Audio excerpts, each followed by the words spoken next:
Welcome to The Stacks, a podcast about books and the people who read them. I'm your host, Tracy Thomas, and today we are joined by Julie Otsuka, author of When the Emperor Was Divine, The Buddha in the Attic, and The Swimmers, which is her newest novel about a group of obsessed recreational swimmers and what happens to them when a crack appears at the bottom of their local indoor pool.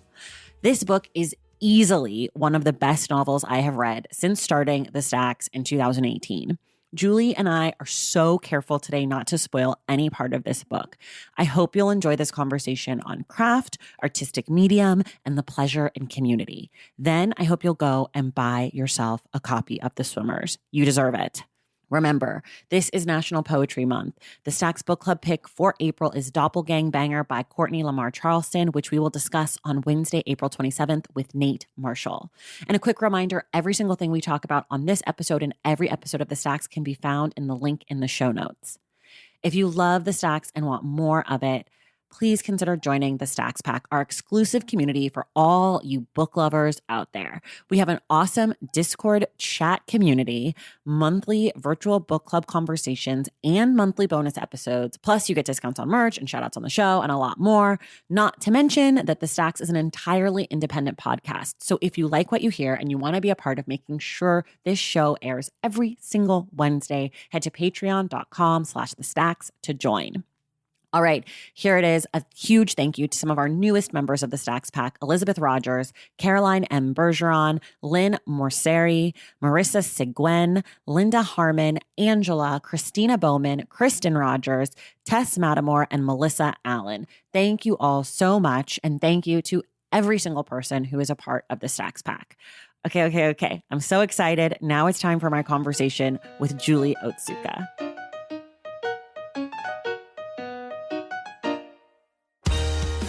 All right, everyone, I am beyond thrilled today for my guest. If you follow me on Instagram, you know that I have been raving about this book since the moment I finished the first chapter. Let me be honest. The book is called The Swimmers. Our guest is author Julie Otsuka. Julie, welcome to The Stacks. Thank you so much, Tracy.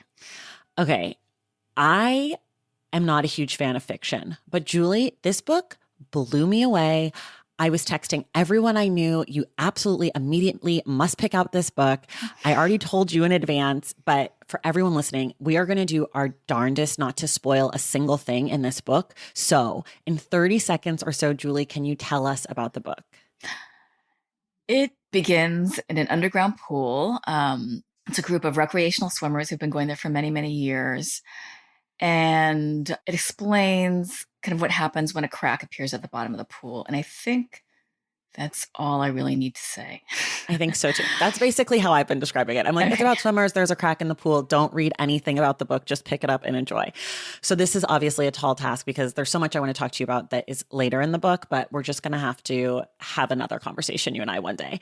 But okay, the first thing I want to start with, because this is the first thing that took me I just was like so taken by this book from the first page because of the voice you use. In the first few chapters, you're using, I think, and please don't tell my English teachers I don't know the answer, but I think it's first person plural. Mm-hmm.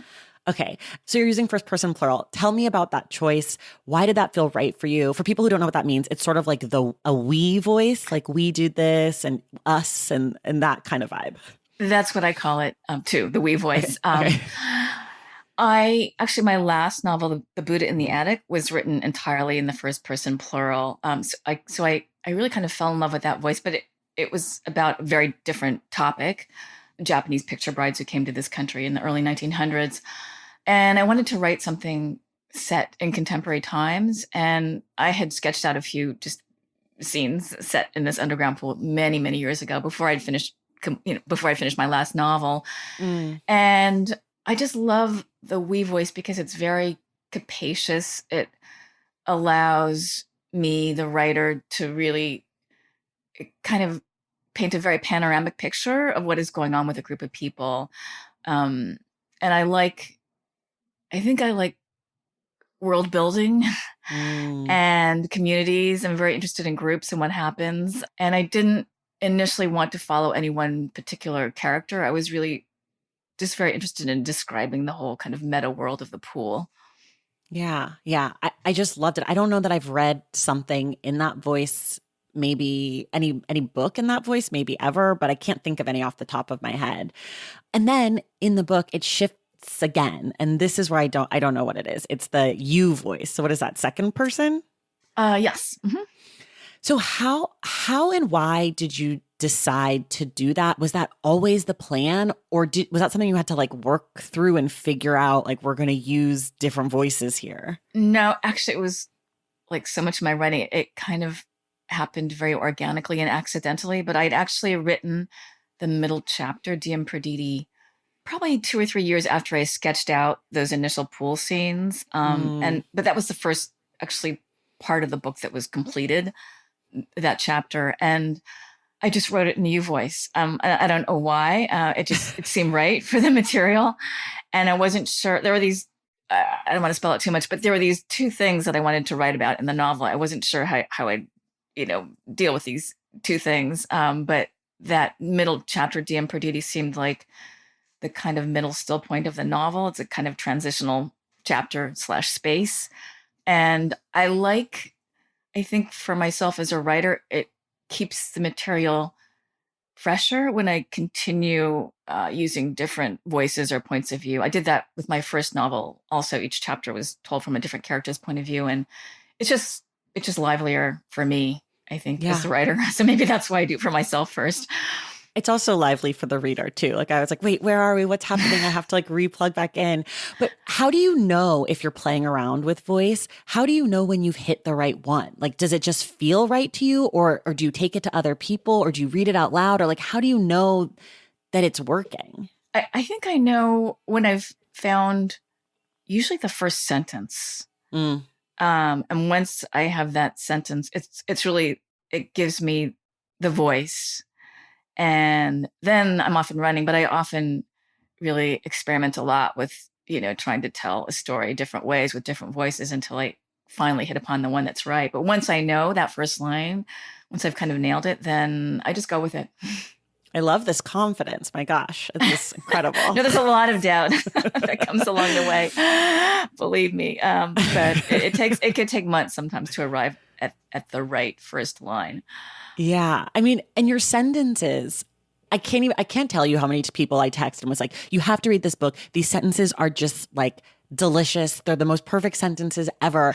And I want to know like, and I have to be honest, I'm not really a sentence person. Like I'm a reader, I'm not a writer. I don't usually notice if a sentence is great all the time, but for your book, I was like, "Oh my God, these sentences are like doing things to me." So when you're writing it, do you know you have like great sentences, or are you reading them out loud? Are you editing them? Like what does it look like to create Julie Otsuka sentences? Um, no, I don't think I'm aware of when I've written a good sentence, but I do trust my ear. So I do Mm, know it's really very sonic, I think, for me. I know when a sentence sounds right. I just know. I mm, don't It's like an internal editor. I just know when something sounds right. But I don't set out to intentionally write, I don't know, beautiful sentences. I think each paragraph is kind of like a puzzle, and all the mm. sentences have to fit together in the right way, and then everything has to sound right. So that is sort of my guide, I think, is what things sound like.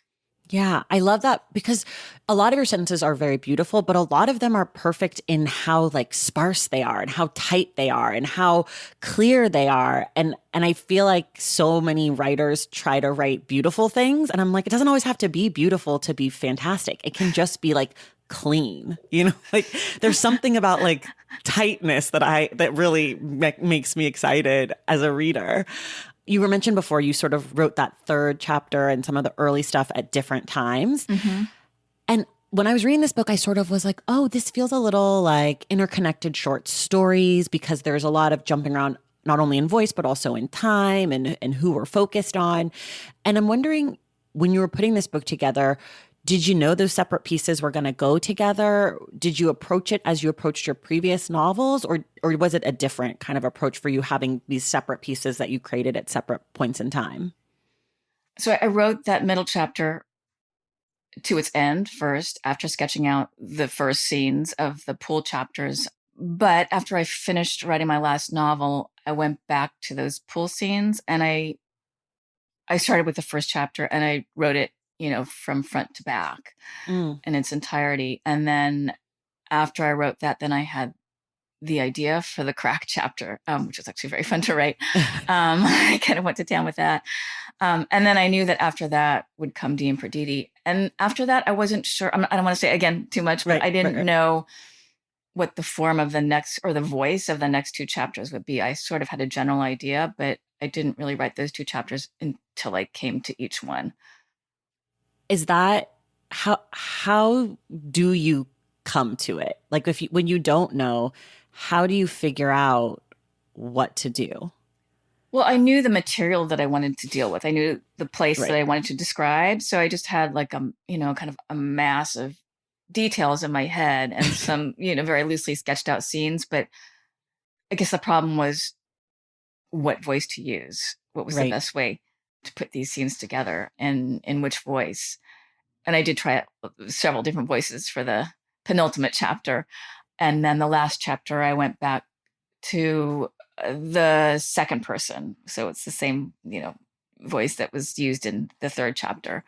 The you voice. Yes, which I also kind of fell in love with as well. I'd never really used it, I don't think, before in my writing. And it's maybe I'm gradually just kind of creeping up to the first person, which I've actually Right. never written in. It just seems it's like, well, actually the last chapter of my first novel was written in the first person, but it was a very different first person from myself. It was a male, older male Got it. voice.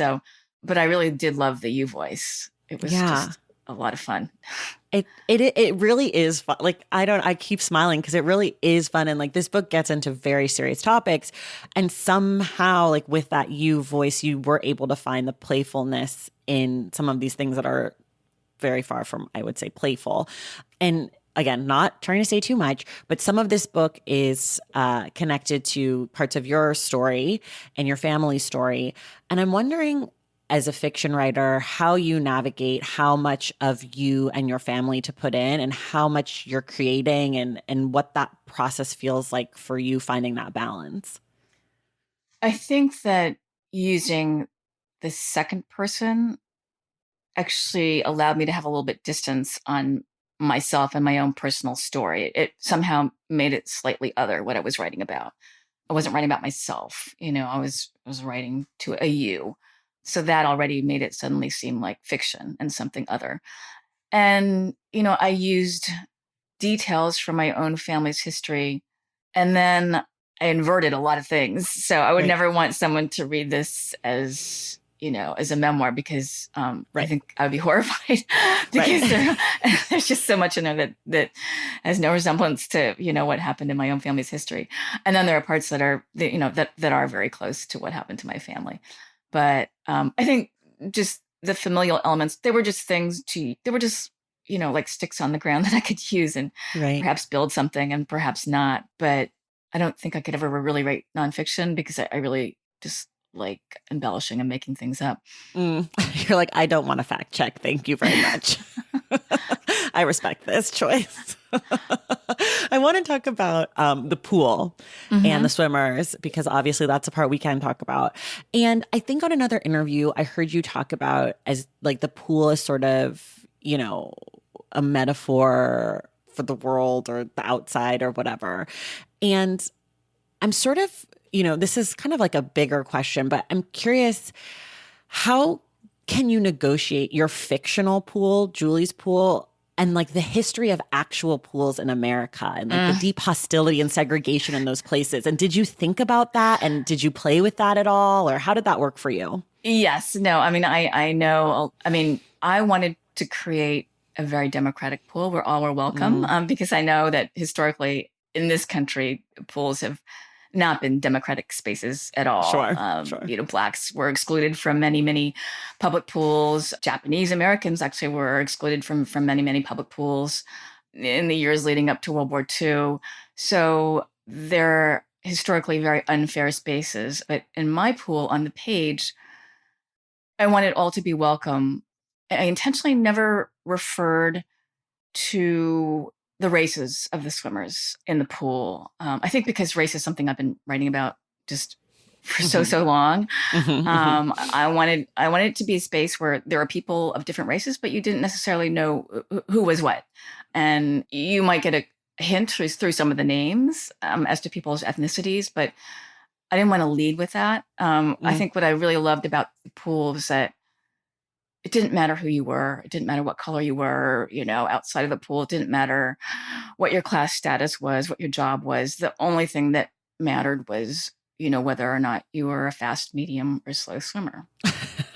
And your pool etiquette, right? Like not not goodness. touching people's like not being naughty in the pool. I am not a swimmer, but I dated a swimmer in high school. My first boyfriend ever was a swimmer.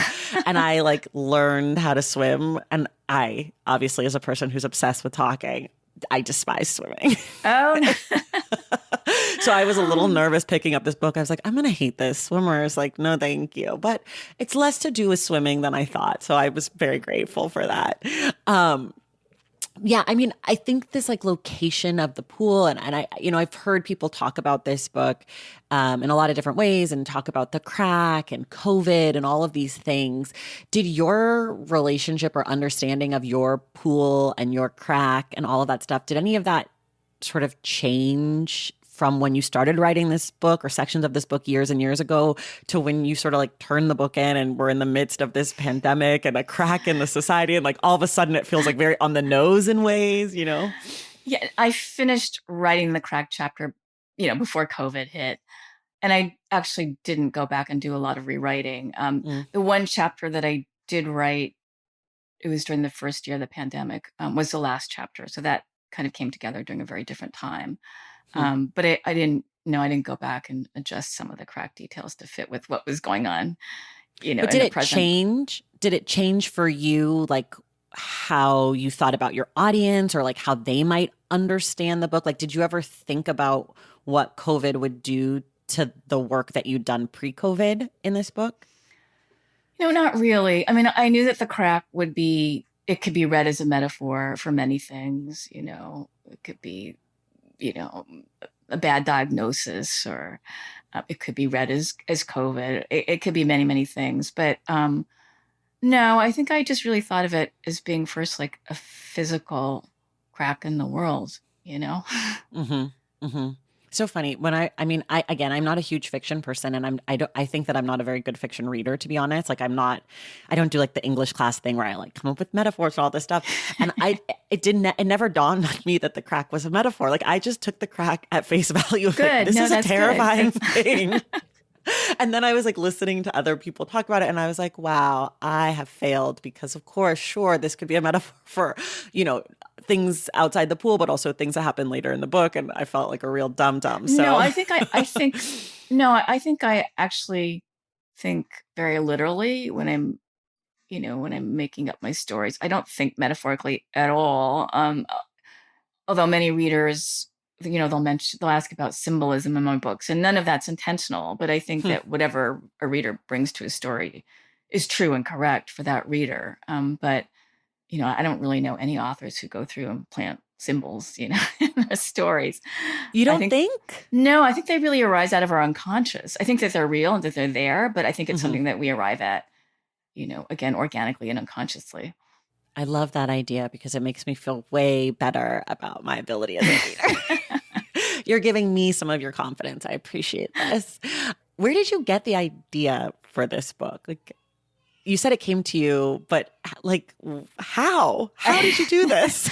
So you grew up in California, right? Yes, but in Northern California, where I grew up in Northern California. So the seawater there is it's too cold to swim in. So I did grow up, for 9 years in Southern California, and I just spent a lot of time at the beach. So I've always loved being in the water. And then when I moved to New York, which is where I've lived practically all of my adult life, I did begin swimming in a neighborhood recreational pool, and I was just fascinated by the world there, and just by the oddities of the people who swam there, and the groups that formed over the years, and the women in the locker room. So I'm still I no longer swim, but I'm still in touch with some of the the pool ladies, as I like to call them. Mm, And, you learn something about people when you see them, every day right, right, over right, the right. course of years. You get to know them in a kind of very special and unusual way. And also all these people had one shared passion, which was swimming. And many of them were very, very, kind of fanatic about it as well. Yeah. Swimmers. I have so many thoughts about you all. Do you still swim?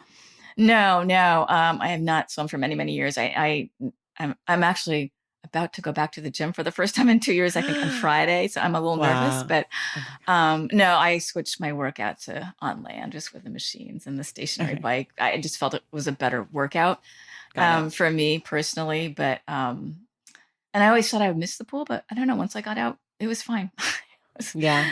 yeah. I still have not been back to the gym myself. I have a Oh, do Peloton, you? which you can see. So I do I can that. see it. I'm jealous. All right. So, Yeah. do you miss it or the So no, I social used to aspect of teach it? fitness Hmm. classes. I used to teach spin. And so I Oh, wow. miss a lot of what goes into that, like the Uh-huh. teaching of the classes and the community and all of that. But I don't miss working out as much as I used to work out. Like, I'm sort of happy not doing it so much, but I do like I miss the communal aspect for sure Hmm. because it has its own rhythms, like you're saying, and there is some sort of like of a democratic system, and it has less to do. And I live in LA, and Southern California. LA is very like social hierarchical. It's about who's the producer on this thing or who knows so and so. But in the spin studio, it's really not about that. And so I got to know really cool, interesting people who outside of that space would have been like, you peasant girl, So I miss some of that stuff, but not so much the actual going to the gym. No, thank you. Uh, I do want I kind of teased this, I think, in the beginning, or maybe this was before we got on, but this book has a major shift from the beginning, which is about the pool that we've talked about, and to the things that we shall not name. And I'm wondering how important that sort of element of surprise or change or that switch was to you in writing it, and how important it was that you surprise your audience, or that you change their expectations sort of mid book. I know that the character who we spend a lot of time with does present themselves on the first page of the book. So I Hmm. so I know that she's there, but I'm just wondering, like, as an author, how concerned are you with changing expectations for your audience? I mean, I love the element of surprise as a reader and Mhm. as a writer. And I knew that this character whom we see, in the very first paragraph is there, but very peripherally in the beginning. So I didn't want the reader necessarily to know that it was going to end up being this person's story, but I knew where I wanted to go. And, I knew that it also kind of seemed like a kind of radical, wacky structure, and that it might not appeal to some people. Some people might get very comfortable in the pool and want to stay there, throughout the entire book. And I'm sorry. Um, if people are disappointed. And then other readers, I think, have really wished that they could have just lived in the entire second half of the book and didn't really care so much for the pool scene. So some kind of seems to be a mix. But no, I like the kind of radical shift. And just like when I'm watching, like if I watch a movie, I like not knowing what's going to happen. Same. So, and do you hate spoilers too? Because I despise a spoiler. Yeah, I try not to read too much about if I'm going to watch a film. I try not to read too much about it, Yeah. or try to read actually nothing about it. So I just go in cold. Yeah, I've stopped reading book jackets for this reason. I'll read the Mm. first paragraph, maybe if I'm like trying to decide if I want to do something on the show, but otherwise I'm like, no, thank you. Which was sort of what was great about your book is so many people that I really respected were like, I don't know if you're going to like this book, but I think you should read it. And it's so short. So even if you hate it, it's really good. It's well written. And I was like, okay, I have a little extra time. Like, let me just pick this book up. And then the minute I finished it, I immediately reached out to your team and was like, please, please, please, please, please make this happen for me. So what do you normally read? I love nonfiction. I Hmm. just Hmm. love nonfiction. I love a Hmm. memoir. I love investigative Hmm. journalism. But what I liked so much about your book, and I think that people who, so many people I've been gushing about it are like, you liked a novel. And I think what it was for me is that it feels like real life. It doesn't feel fantastical. It doesn't even feel like heightened, even though it is with the different voices. It feels like a world that we live in. It feels like a place that I know. It feels like people that I know. And for me, that grounding in fiction is usually the thing that allows me in. If I'm like trying to figure out a lot, I'm like, I can't do it. I hate it here. There's too much, you know? And this book was just so, well, again, I know it's fiction. The people in the book felt very real to me. And like they could be people that I could know. And I just love that idea. I do want to talk for a second about the cover. And I'm sure you don't design your covers and all those things, but your first two books are very similar looking. And this book looks very different. And it's all the same publisher. So I'm wondering if you had any say in that, if you were interested in that part of it. I know you have a background in art. So I'm just curious sort of about the cover of The Swimmers. Oh yeah, no, I'm obsessed with covers. I think they're really important, actually. I do too. Yeah, you do. Yeah, no, it really. And plus, I have my background is in painting and sculpture, so that's kind of how I was trained. So I rely a lot on my eye. There was actually an earlier version of the cover that I really loved, but it was a really kind of way out there cover. It was kind of yellow, and you saw these different kind of swimmers. They almost look like kind of aliens, just kind of all swimming together towards the surface. But it was this bright yellow, which I just thought was kind of great. But in the end, we decided not to go with that. I love the final cover. There was just a lot of tweaking of every little detail, what the swimmers look like, Looking at my copy right now. Yeah. A lot of thought went into that cover, but I'm very happy with the final product. I just saw the French cover, and it's completely different, but I love it. It's very kind of graphic. It does not rely on photographs, and it's a lot of fun. But it's different. It's kind of fun to see how somebody else conceives of a cover for the exact same book. But I think that the publisher wanted to keep the size of this book. It has the exact same dimensions as my first two novels, and I think very similar font. So they want to keep the look the same. But yeah, the cover is very different, and I'm glad. I think just a little bit lighter. Yeah, I love it. It's really eye-catching, and I agree. I think covers are so important, and anyone who says don't judge a book by a cover is wrong. I think that you do. Even if you shouldn't, you do. And we have eyes, Yeah, exactly. If you are a seeing person, like you're going to, so why not make it a gorgeous thing? A thing that people are interested in. And especially, we see things now all on screen. So, covers I think are maybe even more important than they were before. It's not like people are walking into bookstores as much. Right. That's such a good point. Okay, we're going to take a quick break and then we'll be right back. And we're back. I didn't ask you this before, but I am curious, what part of this book came easily to you, and what part of writing this book was the most difficult? I think the pool chapters were the easiest and the most fun to write. They were just these wonderful wild worlds that I wanted to really, pardon the metaphor, but just dip into. Bad. We love it. We love a bad pun. And the last chapter, I think, was probably the most difficult to write. I didn't know for a long time how I was going to approach that, or what voice to use. And it was tough material too. And yet it was probably at the same time the most satisfying to write. So it was the most difficult, material wise. Also conceptually, it was the most difficult to conceptualize. But once I had the idea, then, I just began to write. And then it actually, for me, it came together fairly quickly. Like it took about a year, I think, that during the first year of the pandemic. And for me, that's just like lightning speed. How long did it take you to write your other books? My first novel, I think it took 6 years. And the second one, it was 8 or 9. Okay, got it. And this one took even longer. And I don't know why. They're all about the same length, actually. Okay. It seems to be my natural length. I don't know why. I always aim to write longer, but I seem to be I don't know. No, don't ever write longer. I love a short book. Short books. Valentine's Day is upon us, and I've got love on the brain. Love for books. Duh, of course. Hello. Did you forget what podcast you're listening to? I love bringing you all great reads, exclusive author interviews, and behind the scenes book gossip. But I can only do that with your support over on Patreon and Substack.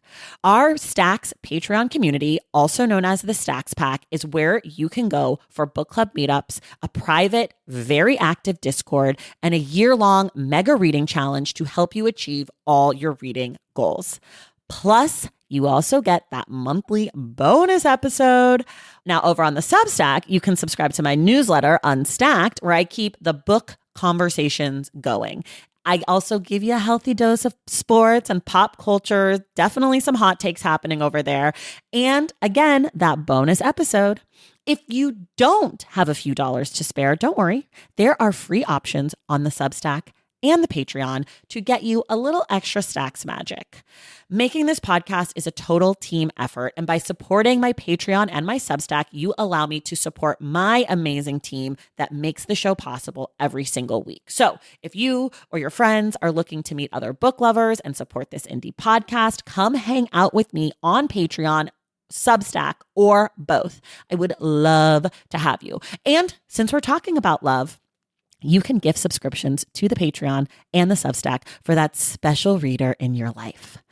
For the Stacks Pack, head to patreon.com/thestacks. And for the newsletter, head to tracythomas.substack.com. And also, there are links to both in the show notes. Okay, see you in the Stacks.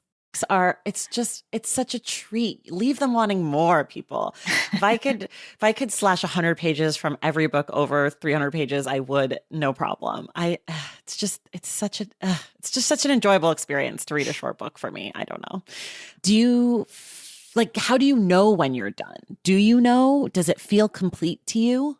I think I know immediately when I'm done. I don't usually have any qualms. I'm like, okay, this is it. But it could take a long time. I think for the last chapter, I guess it was a question of finding the last scene, because the last scene is sort of a flashback. It was, I'm sure that last scene was placed elsewhere along the way. It probably wasn't at the very end initially. It was probably where it, could have been chronologically. But then once I saw, I'll just pop this to the very end, I thought, oh, that's the perfect ending. That's the note that I want to end on. And, that was it. I love. Okay, I want to talk to you about how you write logistically. I saw on your website that it says every afternoon you write in your neighborhood cafe. Is this still true? No, sadly, I stopped going to the cafe when the pandemic started. So Right. it's another space that I thought I would really, really miss, like the pool, Mm-hmm. and I do really miss it. And yet I didn't know if I'd be able to write at home in my apartment, but I was. But I'm really dying to get back at this point, but I just don't feel like going into an indoor space, that's crowded yet. So, but no, I wrote my first 2 novels in this cafe, and I'm very attached to the family that runs the cafe. I've known just regulars from the neighborhood, for 20 years plus. Some of us have been going there, and it's just a really, really special place. And what's your order when you go? Oh, it's gotten more and more boring over the years. I started out with a croissant and I think a black coffee. And then at some point, I think I switched to, there was a sandwich store that opened up next door, run by the same owners. And I would just have wheat toast with butter and then coffee. And then towards the end, I had pared it down to ginger tea. So I think it's just got duller and duller, my order as the years went on. Yeah, but I really do love writing in public spaces. I love just the kind of energy that you feel. I have, favorite table sharing buddies. And Yeah.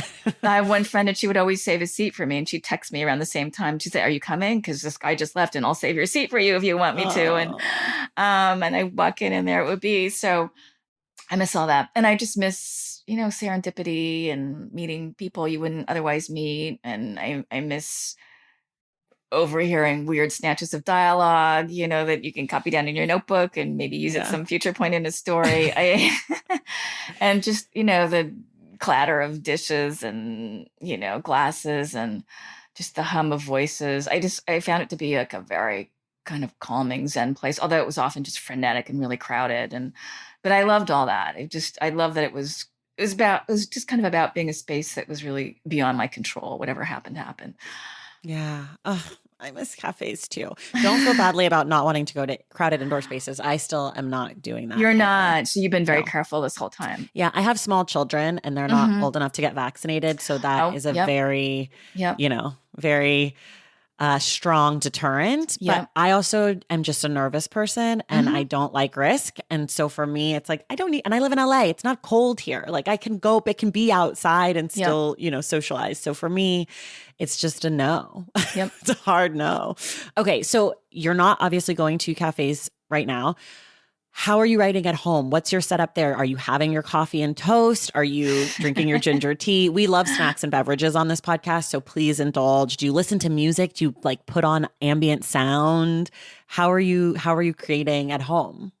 So I don't know if you can see, I just taped up this paper to my wall. So I've got like all these Oh yeah, yeah, notes yeah. all Oh over. wow. And I Oh, did it's that to very like other it's very homeland.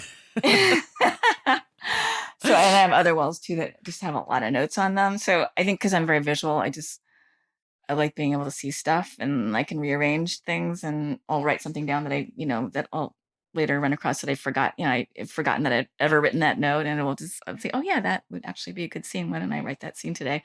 So that's something that I've been doing more recently, I think, the walls. So I don't know, it kind of looks like the home of a crazy person. Yes, we love this for you. Notes all over the walls, but it's my space. So this is what Yeah. I'm doing with it. Maybe I should just put up a whiteboard or something, but I can't really commit to that yet. But Do you have snacks and beverages at home yeah, no, for I mean, writing? I don't really have a routine that much anymore. I mean, I have like my meals that I eat, and then I snack a lot in between, a lot of nuts, Okay. and, a lot of fruit. But it's a little, again, I'm not like, well, I don't really cook. So, it's a little bland. The stuff that I can find in my own apartment, it's not the same as just like going to the cafe and ordering a pastry if I feel like it.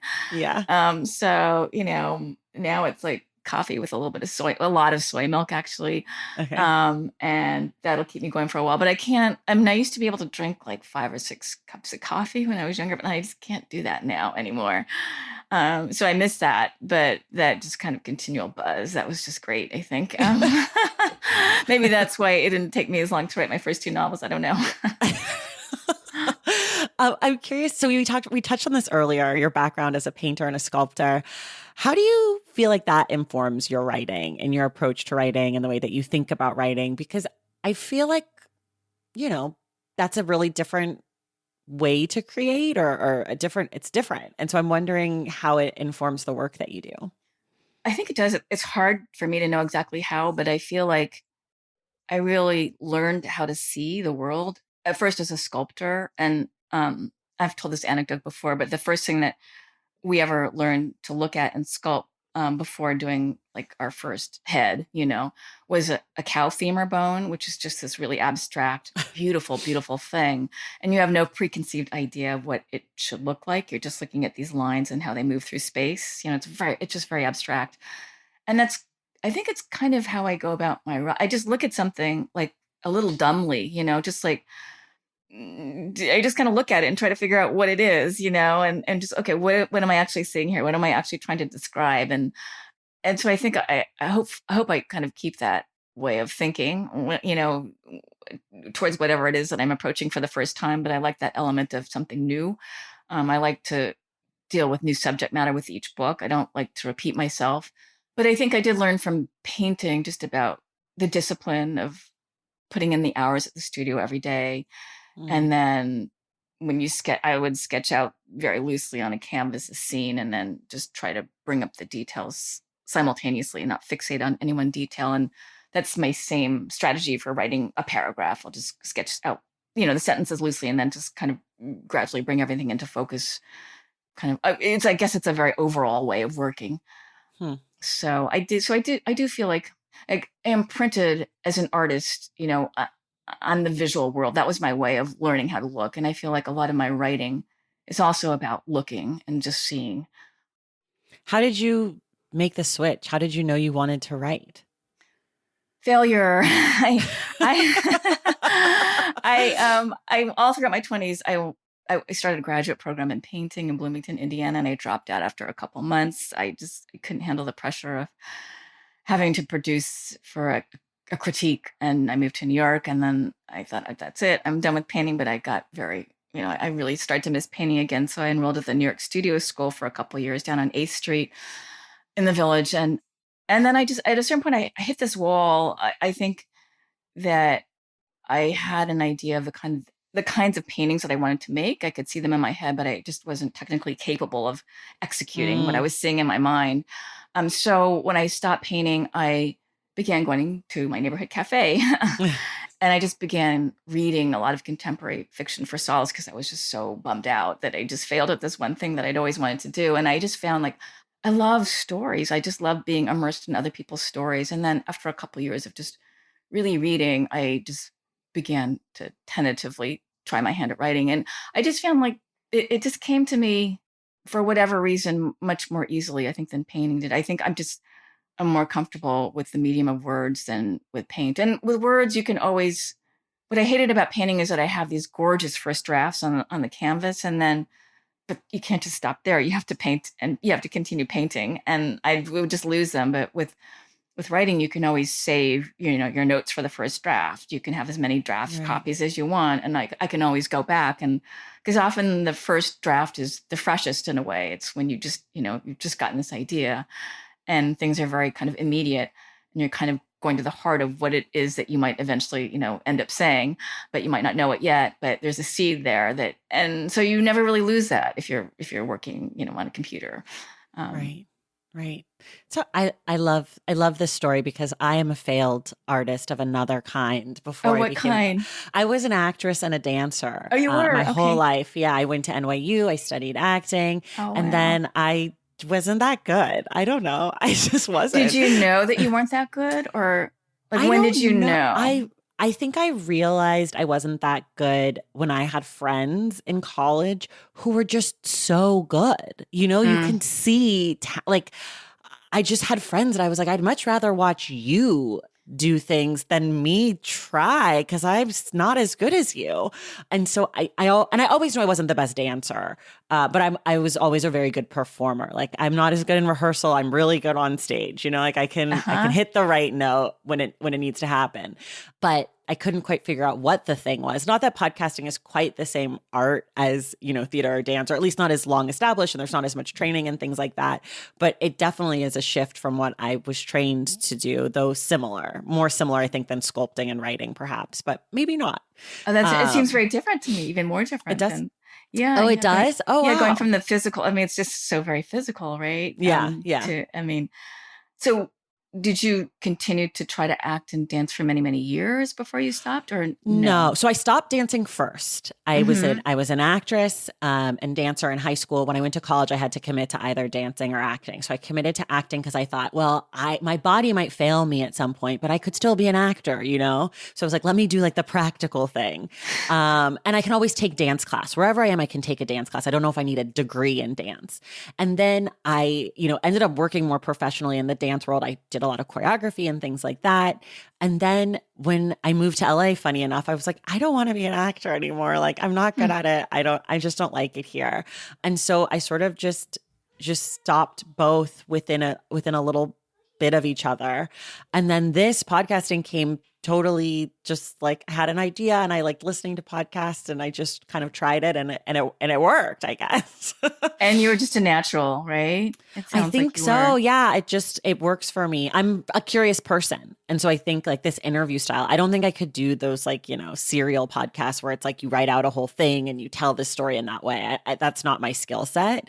But asking questions and talking to people I've always loved. And if I have someone on the show, it's because I'm curious in their work or I'm curious in their story. And so it's Right. easy to be enthusiastic about it because it's genuine. Like I never have people on where I hate the book and I don't care about the person. Like it's just not fun. Which is sort of like what you're saying about writing is like you are not interested in saying the same thing over and over. You're looking to tell these different stories, and like it's whatever sparks something in you that you want to spend time with. Right. And I mean, do you miss acting and dancing? Sometimes Or I sometimes, don't yeah. miss acting. I miss dancing. I love dancing, and I still dance a lot. Like I love dancing. Um, And I miss sometimes like being in the theater because podcasting is very solitary and theater is so collaborative. So I definitely miss that part of it, but I don't miss like memorizing lines. God, no. I don't. And I love reading. And so because my podcasting allows me to do something else that I love to do, I was reading as an actor, but just in different ways. So I don't miss it. No. And I also love that I can now go and support other actors without any sense of like jealousy. Like I get to go see my friends on Broadway and be like, you are the greatest actor that ever lived. And like, I didn't audition for this part also. So I don't hate myself a little bit too, Oh, it sounds like a hard world. I think the world of acting. It sounds much harder Horrible. actually than the world of writing. It just sounds really cutthroat. You think? I think writing so. sounds. Yeah. Oh yeah, writing's a little more collaborative. Like, not collaborative, but communal. Like writers support each other a little bit more. I think. I can't really. I mean, I don't know what actors are like, but yeah, it just seems like it's just really hard. I think it just it just reminds me. I think isn't painting really hard? That is a really hard role too. Visual but art. you don't have to go like audition. I mean, that just That's seems like true. the scariest thing. Now, painting. I mean, I love being just alone in my studio, but at a certain point, you have to show. You can't just. You Right. have to. Do you produce still stuff. paint? No, I can't even casually sketch or anything. Wow. And I don't. I don't feel the desire to. But I still love looking at paintings. It still just gives me a lot of pleasure, and that's enough. For now. I think I've always just loved reading. Yeah. So, and now I kind of get to do something that's very, very related to reading. I feel like you and I have a similar but different path. We both love reading and do something related to reading now. So what about anxiety dreams? Like I for a long time I would have anxiety dreams, and it wasn't about a blank page. It was about like a blank canvas. It was like, oh no. Do you have anxiety dreams about like auditioning or? I used to. I don't anymore. I have anxiety, real life anxiety about a lot of things. And usually all of my like anxiety dreams are first day of school dreams. Oh, that's even funny. now still. They always were as a kid and they are even now still. Like I have this first day, this first thing is coming and I'm terrified and I'm unprepared, which is of course my nightmare. That's being funny. Unprepared. But not so much about like being in the theater. I don't have dreams about that so much. But I did used to have like, I forgot my line dreams and those types of things. Going up on a line is really not fun. You're so exposed. I mean, you're not, I mean, as a writer, as a painter, as a sculptor, you're doing it in private. I mean, nobody's really watching. So Yeah. It's so true. I studied Shakespeare and one of my best friends who is now a 3-time Tony nominee. So it's fine. He's fine. We were doing Richard III and he totally went up on a line. And with Shakespeare, it's hard to fake your way out because it's, iambic pentameter and it's older English and all this stuff. And he just turned to the other woman on stage, reached his hand out and goes, "You need to go find Hastings." Literally not the line, just in plain American English. Just like such a great moment. So it happens, but he's a 3-time Tony nominee. He's fine now. He's doing great. That's funny. Yeah. Okay. Wait, I have to ask you this question. This is like one of my favorite and most important questions. I got to get everybody on the record on this. What is a word you can never spell correctly on the first try? Oh, gee, accommodate. Oh, so hard. It's all the consonants. 2 C's or 2 M's. I don't really know. I don't know either. I always forget. I think there's 1 of one and 2 of the other, or maybe 2 of both, but I can never really remember. I thought there could be 2 D's, so I'm glad that you've narrowed it down for me. Okay, I heard you on your New York Times interview, and you sort of casually mentioned that there was something that you were working on that was very different. And can you share any of that information with my audience? And also, you can fully say absolutely not. Not really. All I can say is that I'm using the you voice. This, the second person. That's all I can really say. It's way too early, and I have this thing that I call like being inside the egg. So I don't like to talk too much about something that I'm working on. I don't want to jinx it. I'm like in this protected womb like space. Of course. Sounds so woo woo. But and once I'm out, once something's finished, once I'm out of the egg, then people can say whatever they want. It's fine. People can criticize. I'm totally fine with it. I'm open to suggestions. But while I'm in the middle of something, I keep it to myself. So yeah, but it is that voice that I've kind of newly fallen for. The second person. I will wait patiently for whatever it is. Stay in your egg as long as you need to make it the perfect thing. I totally respect that. I always ask that question when I have a sense that they're working on something or people are working on something, but I also fully respect the privacy of the creativity because it's so some people care a lot and that's super important to protect. I'm that way too. So as far as the swimmers go, who is the coolest person you've heard of or heard from or connected with who read the book or liked the book or reached out to you? Oh, I don't know about cool. Well, that's cool is subjective to you, whatever cool means to you. Yeah, I mean, I've had some really just sweet emails from just like regular, ordinary swimmers, many of them older who are dealing with the thing that's dealt with in the second half of the novel, Got it. the thing that shall not be mentioned. And I love hearing from those folks. They're just they're just people on the planet, who Yeah. love to swim.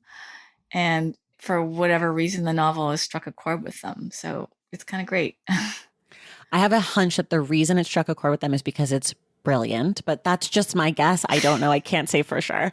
I'm so curious how you'll answer this question. For people who love, adore the swimmers, what other book would you recommend to them that's maybe in conversation with what you've done? Oh boy. I wasn't even thinking of other books. This book just seemed so weird, and it kind of came out of nowhere, and I can't. It's not even like other books that I can think about. I can't really come up with a quick answer. I don't really know. This was my big fear because I also cannot compare it to anything that I've ever read. But I was hoping you would be like, oh, it's sort of in conversation with. Okay, sorry, everyone. A friend, like a college roommate, was saying she read. I think it was Patricia Lockwood's novel. It also has these two halves, and the second half is very personal. But I haven't read it. Okay. So obviously I wasn't in conversation with it because I haven't read it, but but she said it kind of seems similar. The two books kind of seem similar, but okay. Well, everybody, sometimes it's nice to read something that's unlike anything else. I think just so refreshing. Okay, I have only two more questions for you. One is, what do you hope that people will keep in mind as they read your book? I think like the importance of community. I feel like that's something that I really, really miss, during now as we're entering like year 3 of the pandemic. And I mean, all the spaces that I've mentioned in this interview, the two spaces like the cafe and the pool are these communal spaces. And I feel like in some way they just save us, but I don't know when I'm going to get, when I'll get back to either of those spaces personally. But yeah, I love that people, at the pool kind of watched out for each other. And that was my experience of, the pool and, in my real life as well. So the women that I got to know in the locker room, people just were they were watching out for each other. And I like that. And also just, I guess I would hope that readers would just take away sort of like just the sheer joy of being a body in water, just the sheer physicality of it all. Yeah, I love that. Okay, last question. If you could have one person, dead or alive, read The Swimmers, who would you want it to be? Oh, I mean, this is probably giving away too much, but maybe my mother, she died a few years ago, but maybe her. But again, I can't really say more than that. Yeah. We won't say more. Okay. Everyone, this is Julie Otsuka. She's the author of my favorite novel of the year so far, The Swimmers. I don't know if anything's going to top it. It was such a sheer wonderful experience as a reader. Thank you so much for being here, Julie. Tracy, thank you. It was a lot of fun. I really enjoyed talking to you. Oh, good. And everyone else, we will see you in the stacks.